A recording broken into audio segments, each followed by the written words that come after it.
What was Tywin Lannister's master plan, from when he took over the Lannister lordship to the start of the War of the Five Kings? Let's take a look.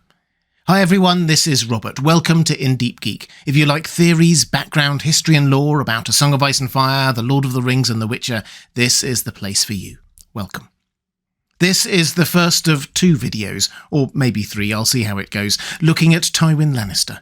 This time we will focus on what he did before the main story of A Song of Ice and Fire, how he built up House Lannister from a laughingstock to the most powerful house in the land. And make no mistake, when Tywin was growing up, House Lannister was as weak as it had ever been. Yes, they were Lords Paramount of the Westerlands, and yes, they were still sat on a literal goldmine, but they were seen as weak, very weak.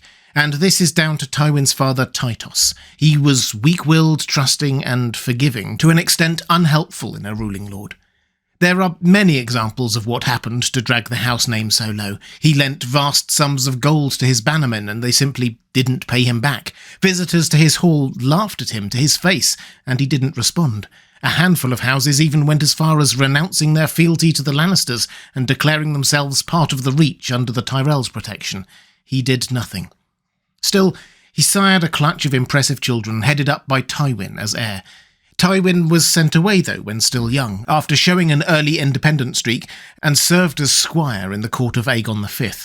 Egg, so expect to see a young Tywin in later Dunk and Egg stories, and struck up a friendship with the young Prince Aerys, the future Mad King Aerys II. By 18, Tywin had been knighted and went to serve with his uncle and 2 of his brothers in the War of the Ninepenny Kings, effectively the 5th Blackfire Rebellion, though quite a small-scale one. He emerged with honour, and was honoured even further by being granted the opportunity to knight his friend Aerys. But reports of his father's weakness and his family's dishonour had grown too much. He headed back to Casterly Rock and basically took control. Yes, his father was still there, but Tywin just started making decisions on his behalf. In particular, he demanded that House Lannister's vassals should pay back what they owed, and Houses Reyne and Tarbeck, the worst offenders, were summoned to answer for their crimes. They refused. Tywin raised an army without his father's permission and crushed their dissent. His approach to ending House Reyne, flooding their underground home while they were still in it, was particularly brutal and effective. The entire line and household were ended in one fell swoop, and led to the song The Rains of Castamere, which was basically an ode to how brutally Tywin put down any opposition to the Lannisters. From then on, all he needed to do to quell opposition in the Westerlands was send a bard to the lord in question with instructions to play The Rains of Castamere. They got the point.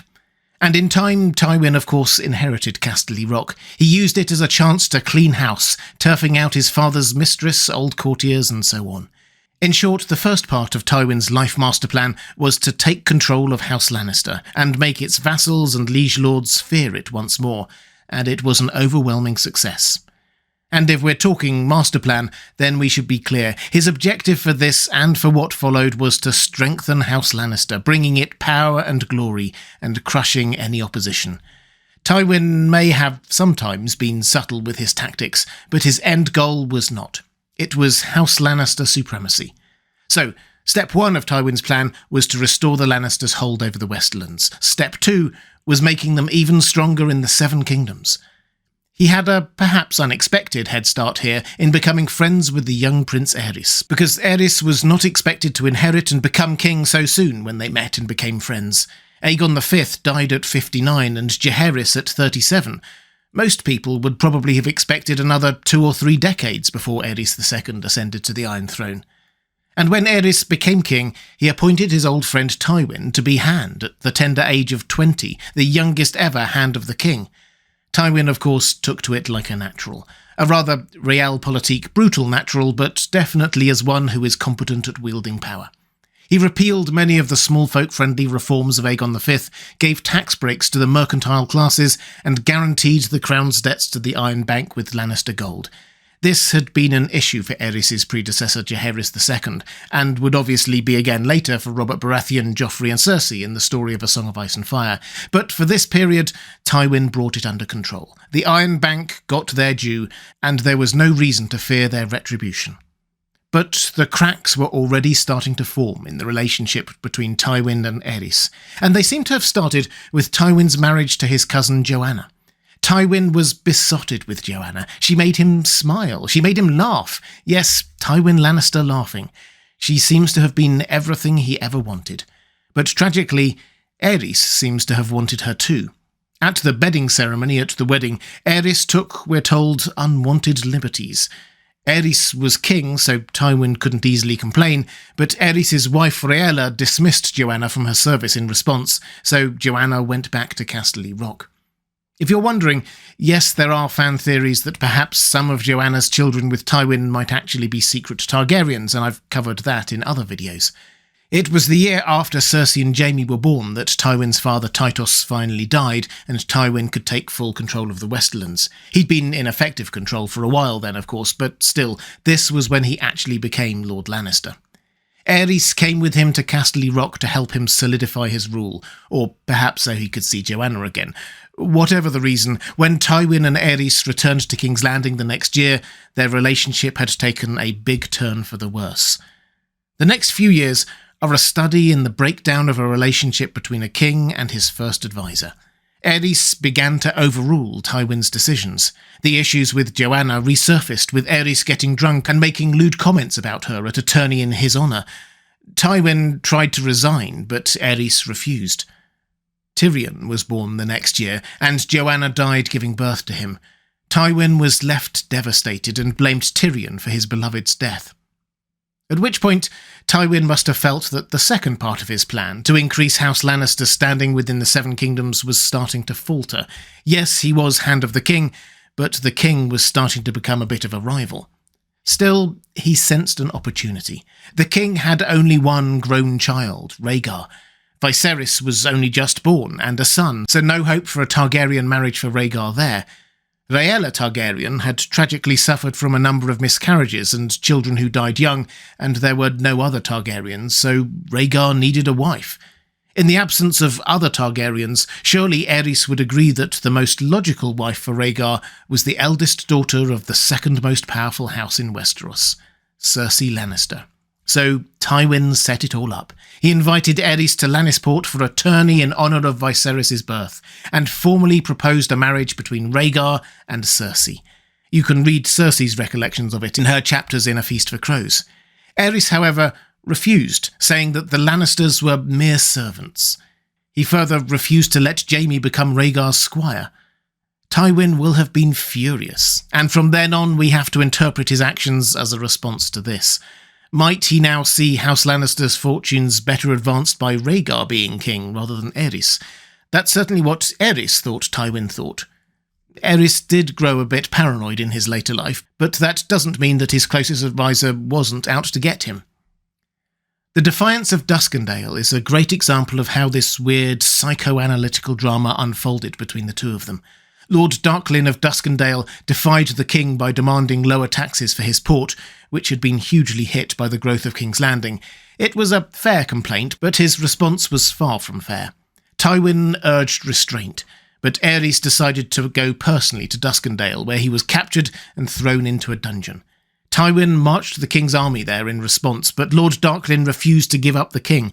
Eventually, Tywin decided to attack the next morning, which would very probably have led to the king's execution, but for Barristan Selmy's heroics. He did a one-man rescue mission and somehow made it out alive with the king. All of which actually only led to King Aerys growing more suspicious of Tywin. Had he really been willing to risk his king's death? Did he have a secret agreement that Rhaegar should inherit? So when Tywin tried to marry his heir Jaime to Lysa Tully, Aerys jumped in and made Jaime a member of the Kingsguard out of spite. Now Tywin would have to make his hated son Tyrion heir. Of course, Jaime and Cersei were also more than a bit behind this. Jaime being in the Kingsguard meant that they would be closer. Tywin quit as Hand of the King and retreated to Casterly Rock, where he watched while Robert's rebellion unfolded. With the benefit of hindsight, it's easy to see how this rebellion went, but at the time it won't have been so clear. The Seven Kingdoms were divided. The Stormlands, the Vale, the North and the Riverlands were a block against the Iron Throne, with perhaps reluctant allies in Dorne and the biggest army of them all in the Reach. Rhaegar himself had disappeared. Tywin and the Westerlands decided to wait and see what happened. This is not so much a master plan as reactive realpolitik. Tywin would jump into action just as soon as he knew which side would emerge victorious. The Battle of the Trident was the evidence he needed. Rhaegar had emerged on the king's side, but had been killed. The Dornish army had been broken. The army of the Reach had effectively absented themselves from the war by besieging Storm's End. Tywin now knew who would win: Robert Baratheon. So the key for him was to get on the right side of Robert Baratheon, who will have been as aware as everyone that the Lannisters, long assumed to be allies of the Targaryens, had held back for almost the entire war. So Tywin went into overdrive. If he could reach King's Landing first, sack it, and hand it over to Robert Baratheon, he could emerge as a key player in the post-war divvy-up of roles and responsibilities. His army did make it to King's Landing first, and hoping that they were there to help defend it, Aerys ordered them to be let in. Instead, they ravaged their way through the city, and Tywin ordered his most trusted men to kill Rhaegar's wife and children, and then presented their bodies to Robert Baratheon. It was enough. And it was time for Robert to build a coalition to rule. Others may have disliked it, and they did, but he needed the Lannisters on side.